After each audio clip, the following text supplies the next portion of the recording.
My name's GuyKesTV and I've been a professional mountain bike reviewer for over 20 years. Sorry about that, that's Tilly taking a bath. It's hotter than you'd expect for October. And today I'm in the woods behind the Yorkshire Event Centre because the bike I'm testing is the Riddick RD900, which is a bike that you can see pretty much brand new at the show because the Riddick range had only just been launched.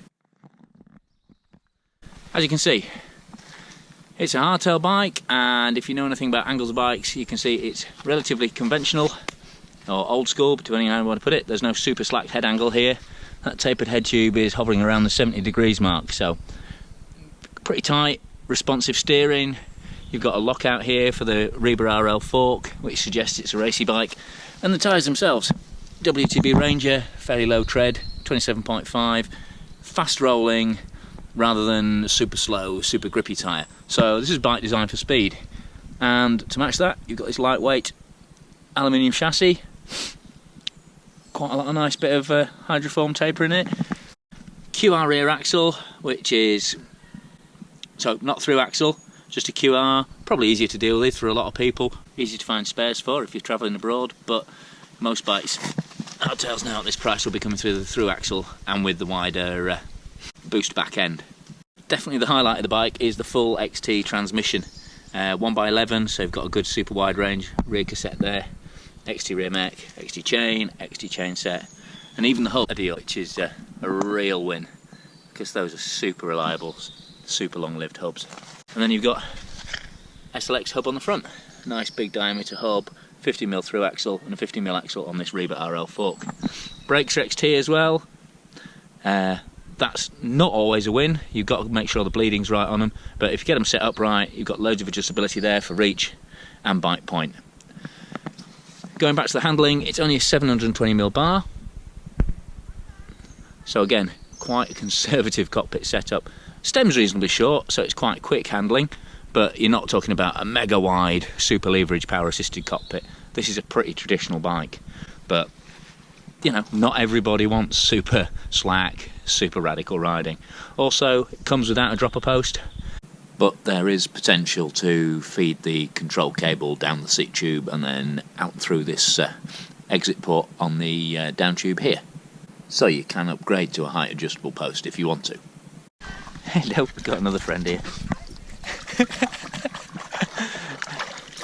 Well, somebody appreciates it, don't you? Hello. So, I've had a quick technical walk around on the bike, but how does it ride? On the woods around the Yorkshire Cycle Expo area, which is close to be where you'll be able to demo a lot of these bikes and similar bikes to them for the weekend. Oh. Thanks very much, cheers. That steep head angle, that 720mm bar, really are pretty traditional, and reach is relatively short as well. Definitely not the most radical £1,500 trail machine you're going to clip into this year, but if you're wanting your classic full XT grip set with an agile, energy efficient chassis, just something that's great for nipping around the local woods, commuting or exploring, these fast rolling WTB tyres certainly an advantage on sections of road like this, catching up with a group of local roadies. And it's pretty efficient through the pedals as well. Very efficient, I'd say. So, multi-purpose bike credibility is good. This way, Tils. But geometry is pretty old school. I've had the angle measure out on it myself, and it came in just steeper than 70. So,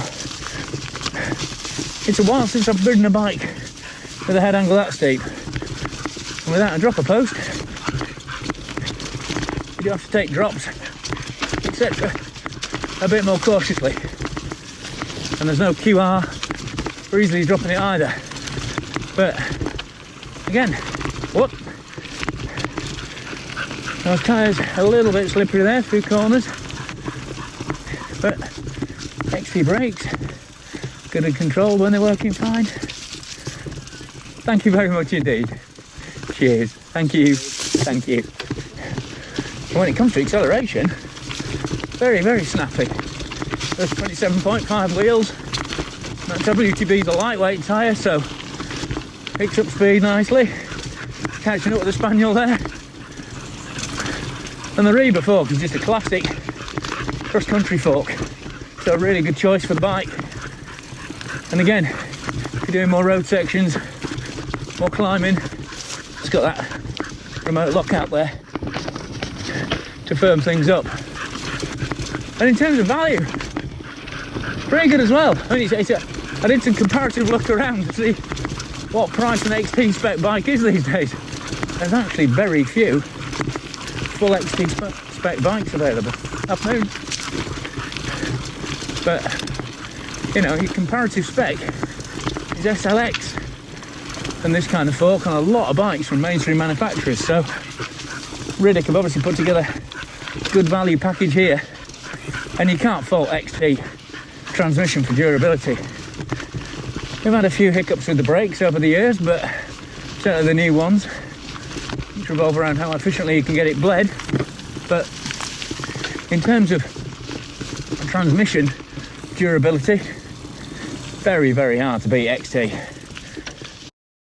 It's a compact bike, run something super confident, so that makes it nice and easy to tweak around tight turns.